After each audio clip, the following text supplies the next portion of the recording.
الحمد لله رب العالمين والعاقبة للمتقين والصلاة والسلام على سيد الأنبياء والمرسلين أما بعد فأعوذ بالله من الشيطان الرجيم بسم الله الرحمن الرحيم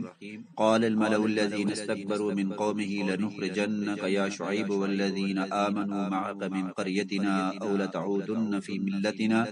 قال أولو كنا كارهين صدق الله العظيم۔ آٹھویں پارہ کے آخر میں جناب سیدنا شعیب علیہ السلام کا قصہ شروع ہوا تھا۔ اس قصے کا بقیہ حصہ نام پارہ کے آغاز میں بیان کیا جا رہا ہے کہ جب سیدنا شعیب علیہ السلام نے اپنی قوم کی برائیوں اور فتنہ و فساد پر انہیں روکا تو ان کے متکبر سرداروں نے دھمکی دی کہ اے شعیب ہم تمہیں اور جو لوگ تمہارے ساتھ ایمان لائے ہیں اور تمہارے متبعین ہیں ان کو اپنی بستی سے نکال دیں گے، لنخرجنک، ہم تمہیں نکال دیں گے۔ یا پھر ایک صورت یہ ہے کہ تم ہمارے دین میں واپس آ جاؤ، وَلَتَعُودُنَّ فِي مِلَّتِنَا۔ آپ نے جواب دیا کہ ایسا نہیں ہو سکتا کہ ہم تمہارے دین میں واپس آ جائیں، باقی جو کچھ آپ نے کرنا ہے آپ کر لو، آپ اولو کنا کارہین، ہم اللہ پر توکل کرتے ہیں اور اسی پر بھروسہ رکھتے ہیں۔ ان مختلف انبیاء علیہ السلام کے قصے بیان کرنے کے بعد اللہ تعالیٰ ارشاد فرماتے ہیں کہ جھٹلانے والی قوموں کے بارے میں ہماری سنت اور ہمارا دستور یہ رہا ہے کہ ہم انہیں ہر طرح سے سمجھانے کی کوشش کرتے ہیں، تنگی اور تکلیف میں بھی مبتلا کرتے ہیں، ان کی آزمائش کرتے ہیں، امتحانات آتے ہیں کہ شاید وہ ہماری طرف سے رجوع کرے، اللہ کی طرف رجوع ہو، لیکن جب وہ نرمی یا سختی کسی بھی طریقے سے نہیں سمجھتے تو ہم انہیں اچانک اپنے عذاب کی گرفت میں لے لیتے ہیں اور انہیں پھر خبر بھی نہیں ہوتی۔ یہی حال قوموں کا ہوا ہے، فَأَخَذْتُمُ الرَّجْفَةَ فَأَصْبَحُوا فِي دَارِهِمْ جَاثِمِينَ۔ عذاب اچانک آتا ہے اور پھر اس طرح آتا ہے کہ پورے کے پوری کائنات کو جام کر کے رکھ دیتا ہے، جیسے اب کرونا وائرس آیا ہوا ہے، پوری دنیا، پوری ٹیکنالوجی، پورے جدید علاقے اور وہ تمام لوگ جو یہ کہتے تھے ہماری ٹیکنالوجی، ہمارا جو ہے وہ تعلیمی نظام، ہماری ایجادات اور پھر سب سے بڑھ کر ہمارا جسم، ہمارا مرضی، کہاں گئی ہمارا جسم، ہماری مرضی، کہاں گئی ہماری ایجادات، کہاں گئی ہماری ٹیکنالوجی، کہاں گئی ہماری تعلیم، کہاں گئی ہمارے وہ تمام جو ہے وہ علوم و فنون، سب بے بس ہے اللہ کے سامنے۔ للہ واحد القہار بول رہا ہے، آج اللہ کی آواز بلند ہے اور اللہ کی طرف سے اعلان ہو رہا ہے، لمن الملک اليوم، آج کس کی بادشاہت ہے۔ پھر ان قصوں کے آخر میں گویا رسول اللہ صلی اللہ علیہ وسلم کو قوم کے انکار اور تکبر پر غمگین نہ ہونے کی تسلی دیتے ہوئے فرمایا گیا کہ یہ جو بستیاں ہیں جن کے کچھ احوال ہم نے آپ کو سناتے ہیں یا سنائے ہیں، ان کے پاس ان کے رسول واضح نشانیاں لے کر آئے، پھر ایسا نہ ہوا کہ اس بات پر ایمان لے آتے جیسا وہ پہلے جھٹلا چکے تھے، اسی طرح اللہ تعالیٰ کافروں کے دلوں پر مہر لگا دیتا ہے۔ اولم یہد للذین یرثون الارض من بعد اہلها ان لو نشاء وصبناهم بذنوبهم ونتبع على قلوبهم فهم لا يسمعون۔ جن 6 انبیاء علیہ السلام کے قصے سورۃ اعراف میں بیان کیے گئے ہیں، ان میں سے تفصیل کے ساتھ جناب سیدنا موسیٰ علیہ السلام کا قصہ بیان ہوا ہے اور آپ حضرات سنتے آئے ہیں کہ ان کی قوم کی جہالت اقوام عالم کی جہالت سے بڑھ کر تھی، بنی اسرائیل مراد ہے، اور آپ کی مخاطب قوم میں ایسا فرد بھی تھا جو خدائی کا دعوے دار بھی تھا، فرعون جسے کہتے ہیں، اور آپ کو جو معجزات عطا کیے گئے وہ بھی سابقہ انبیاء کے معجزات کے مقابلے میں زیادہ واضح تھے۔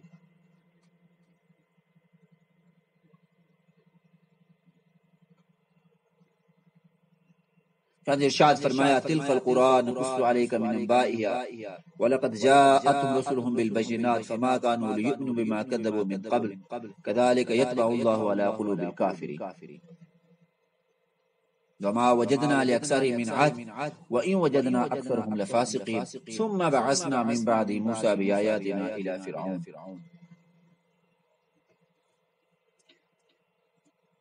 خاص طور پر جناب سیدنا موسیٰ علیہ السلام کو عصا ید بیضا یہ دو ایسے معجزے عطا کیے گئے کہ آپ کی جو لاٹھی تھی وہ سانپ بن جایا کرتی تھی، اور اپنے ہاتھ دائیں ہاتھ کو بائیں ہاتھ کی بغل میں جب ڈالتے تھے تو ہاتھ جو ہے وہ روشن ہو جاتا تھا. اللہ نے یہ دو معجزے دیے اور فرمایا کہ فرعون کے پاس جاؤ تبلیغ کے لیے.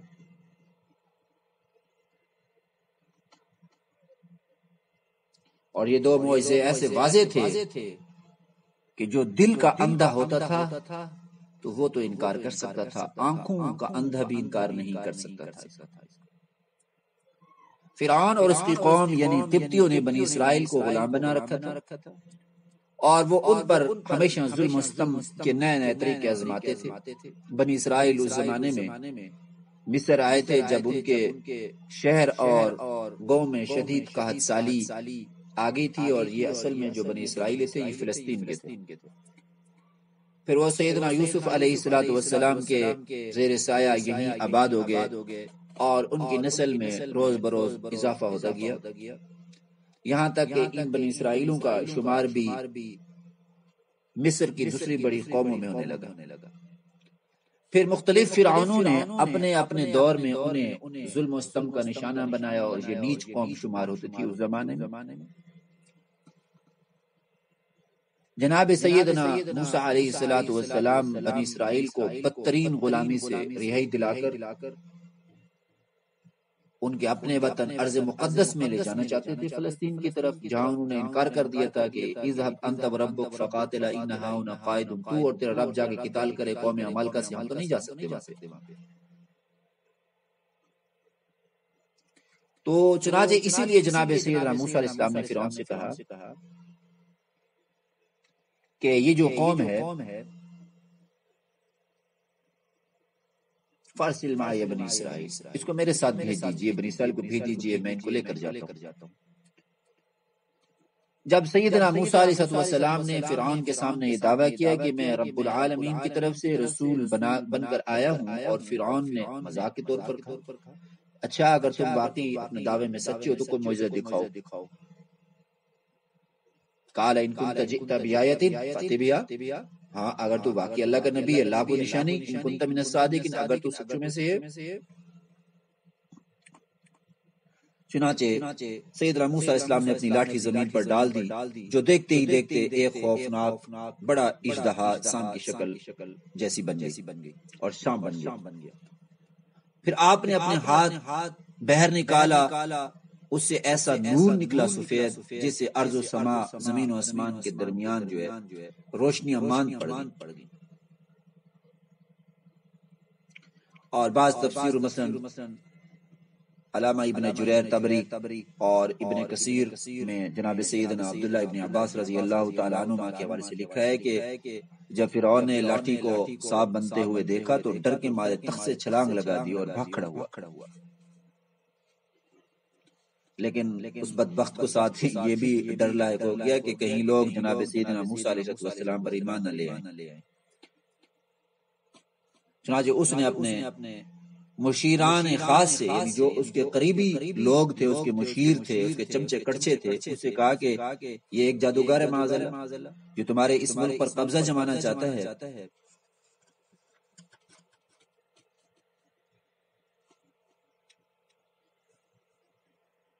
لہذا تم مشورہ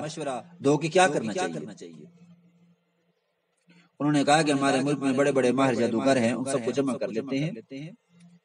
تاکہ ایک مجمع عام کے سامنے موسیٰ علیہ السلام کو شکست فاش دی جائے. چنانچہ یہی کیا گیا. ایک مخصوص میدان میں اور معین دن میں مصر کے ہزاروں لوگ جمع ہو گئے اور میلے جیسی صورت بن گئی، اور لوگوں میں اعلان کروا دیا گیا کہ مقابلہ ہے جادوگروں کا. وہ بھی جناب سیدنا موسیٰ علیہ السلام کو معاذ اللہ جادوگر سمجھتے تھے.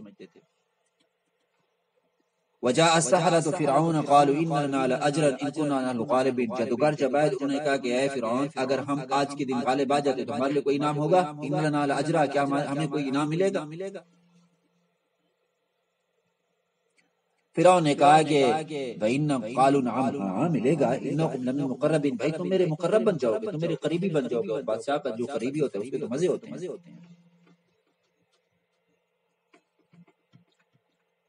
جادوگروں کے جادو کے جواب میں سیدنا موسیٰ علیہ السلام نے اپنا معجزہ دکھایا، اور دیکھتی دیکھتے جب ان کے سانپ تھے ان کو موسیٰ علیہ السلام کے اس لاٹھی نے جو سانپ بن گئی تھی سب کو کھا لیا، اور ان جادوگر چونکہ حقیقت جانتے تھے کیونکہ وہ ماہر تھے کہ یہ تو جادو نہیں ہے، یہ تو کوئی اور چیز ہے، چنانچہ وہ سارے کے سارے جو ہے وہ سجدے میں گر پڑے۔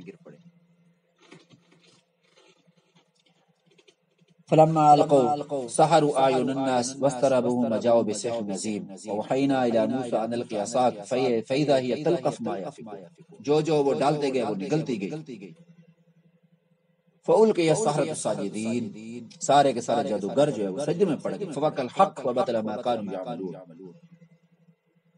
چنانچہ انہوں نے ایمان قبول کر لیا۔ ان کے قبول ایمان نے فرعون کو غصہ دلا دیا، سیخ پا ہو گیا، حواس باختہ ہو گیا، اور گالی گلوچ اور دھمکیوں پر اتر آیا، اور ان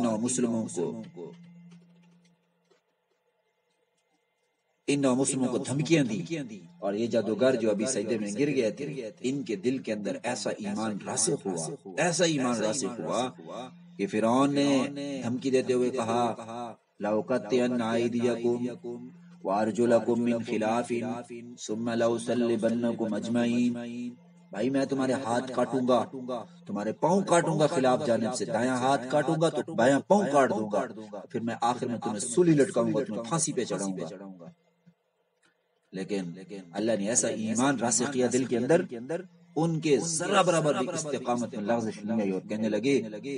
فَقْضِ مَا أَنْتَ قَاضٍ، تو نے جو کچھ کرنا ہے کر لے، إِنَّا إِلَىٰ رَبِّنَا مُنْقَلِبُونَ، ہم تو اپنے رب کی طرف جانے والے ہیں، ہمارا ملجا، ہمارا ماوا، ہماری ہدایت کا راستہ اللہ کی جانب ہے۔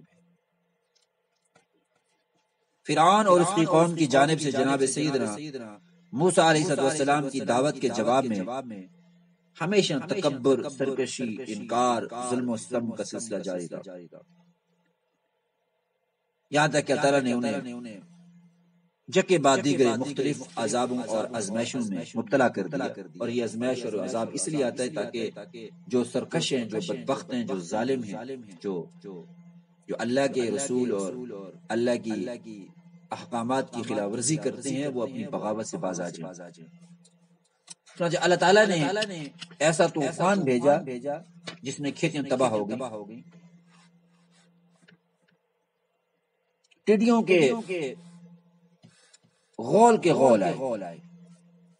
وہ ٹڈیاں درختوں کے پتے تک کھا گئیں،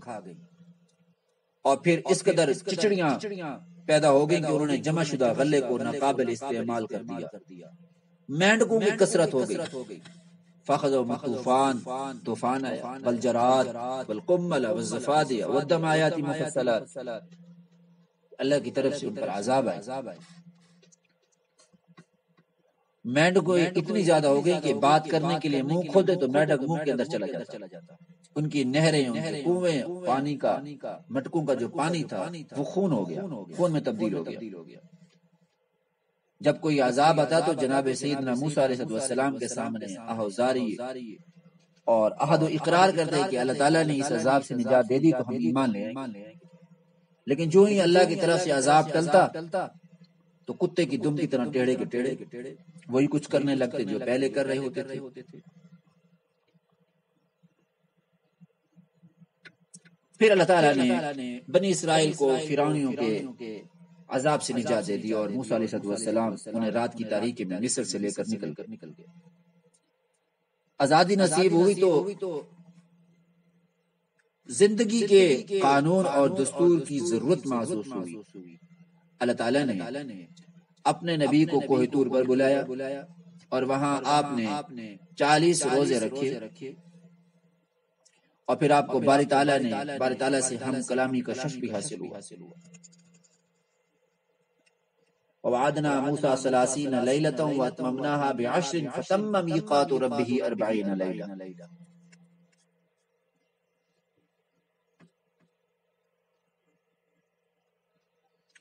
اور وہاں طور پر کوہ طور پر جناب سیدنا موسیٰ اسلام کو دستور زندگی کے طور پر تورات جو ہے کتاب عطا ہو. آپ علیہ السلام کے عدم موجودگی میں آپ کی قوم میں بنی اسرائیل میں ایک شخص تھا سامری جسے کہتے ہیں، اس کے پھسلانے پر بنی اسرائیل نے بچڑے کی عبادت شروع کر دی. اب واپس تشریف لائے تو آپ نے انہیں اس مشرکانہ حرکت سے انہیں ڈانٹا اور آپ کو بڑا دکھ ہوا. لیکن یہ جو اسرائیلی قوم تھی یہ بڑی عجیب قوم تھی. قدم قدم پر پھسل جاتے تھے، وعدہ کرتے تھے، پھر وعدہ خلاف ورزی کرتے تھے، احکام الہیہ کا مذاق اڑاتے تھے،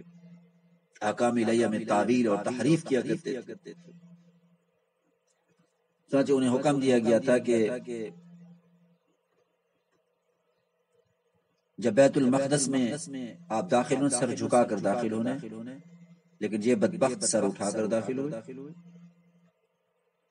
انہیں کہا گیا کہ ہفتے کے دن اللہ کی عبادت کے سوا کچھ نہ کرو، مگر ہیلے بہانوں سے مچھلی کا شکار کرنے لگے. ان کے سروں پر کوہ طور کو اٹھا کر تورات پر عمل کرنے کا وعدہ لیا گیا، مگر پھر اپنے وعدے کو انہوں نے نہیں نبھایا.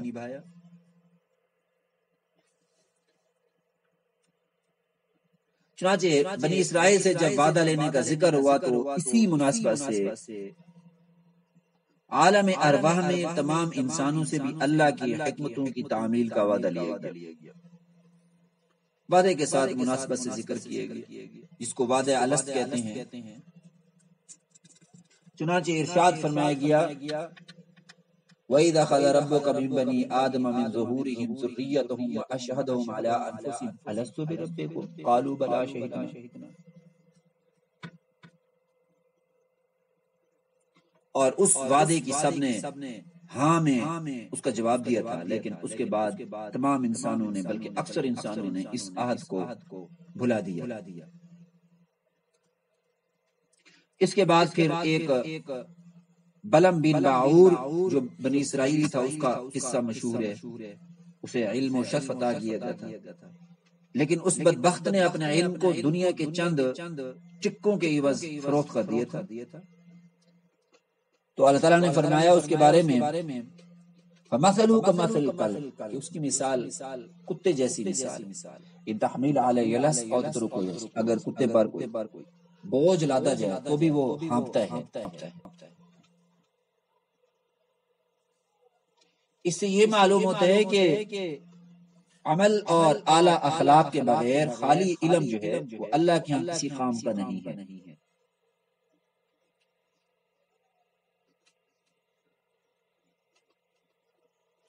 اس لیے عرب کے شاعر نے کہا کہ لو کان فی العلم من دون التقى شرف لکان اشرف خلق الی آل ابلیس. اگر تقوی کے بغیر علم میں کوئی شرف کمال ہوتا تو اللہ تعالیٰ کی مخلوق میں سے ابلیس سب سے زیادہ معزز ہوتا.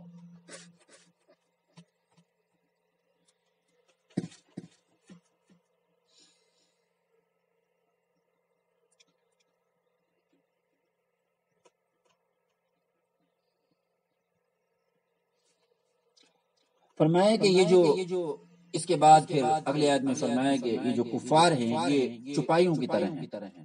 جس طرح چوپائے کا دل بھی ہوتا ہے، دماغ بھی ہوتا ہے، آنکھیں بھی ہوتی ہیں، کان بھی ہوتے ہیں،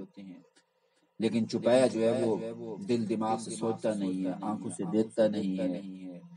کانوں سے سنتا نہیں ہے. فرمایا یہ کفار بھی ایسے ہیں اپنے دل و دماغ، آنکھوں اور کانوں سے کوئی فائدہ نہیں اٹھاتے، اور جس کا نتیجہ یہ نکلتا ہے کہ ایمان اسلام سے یہ محروم ہوتے ہیں اور ہمیشہ ہمیشہ والے عذاب میں چلے جاتے ہیں. اور جو لوگ عقل اور دماغ کو دین کے لیے استعمال نہیں کرتے وہ دیوانے ہیں، وہ پاگل ہیں، وہ مجنون ہیں. اور جو آیات الہیہ قرآن مجید کی آیات نہیں سنتے وہ بہرے ہیں. اور جو انہیں بصیرت کی نظر سے نہیں دیکھتے، وہ اندھے ہیں۔ بصیرت دل کی نظر کو کہتے ہیں، یعنی ایسی نظر کی جس کے ذریعے سے اس کو قبول کر سکیں۔ وَلَقَدْ ذَرَأْنَا لِجَهَنَّمَ دل نہ سمجھتے نہیں ہیں۔ وَلَهُمْ أَعْيُنٌ لَا يُبْصِرُونَ بِهَا آنکھیں ہیں بس بصیرت نہیں کرتے۔ وَلَهُمْ آذَانٌ لَا يَسْمَعُونَ بِهَا کان سنتے نہیں اسے۔ أُولَٰئِكَ كَالْأَنْعَامِ بَلْ هُمْ أَضَلُّ فرمایا یہ چوپایوں کی طرح بلکہ چوپایوں سے بھی بدترین ہیں۔ ایسے لوگ جو اللہ کی آیات کو سنتے ہیں، اللہ کی آیات کا مطلب سمجھتے ہیں، لیکن پھر بھی نصیحت حاصل نہیں کرتے۔ اللہ تعالیٰ کفار کو اس دنیا میں مہلت دیتا چلا جاتا ہے، اور پھر ایک ایسا وقت آتا ہے کہ اللہ تعالیٰ انہیں اچانک پکڑ لیتا ہے۔ وَأُمْلِي لَهُمْ إِنَّ كَيْدِي مَتِينٌ میں انہیں ڈھیل دیتا رہتا ہوں لیکن میری تدبیر بڑی مضبوط ہے۔ مہلت کے وقفے کی وجہ سے بسا اوقات انسان دکھ کھا جاتا ہے اور گناہوں پر مزید جری ہو جاتا ہے۔ ایک غلطی کی بجائے اس کی اس غلطی پر توبہ اور استغفار کرتا، ایک نقصان کیا، ایک برائی کی، اسے رجوع کرتا، لیکن نقصان پر نقصان، گناہ پر گناہ، غلطی پر غلطی، برائی پر برائی، تکلیف اپنے لیے تکلیف در تکلیف کا اضافہ کرتا چلا جاتا ہے۔ اللہ تعالیٰ اچانک ہی پکڑتے ہیں۔ ان بطش ربک لشدید اللہ کی پکڑ سے زیادہ سخت کسی کی پکڑ نہیں ہے، اور پھر اس سے کوئی بچانے والا بھی نہیں۔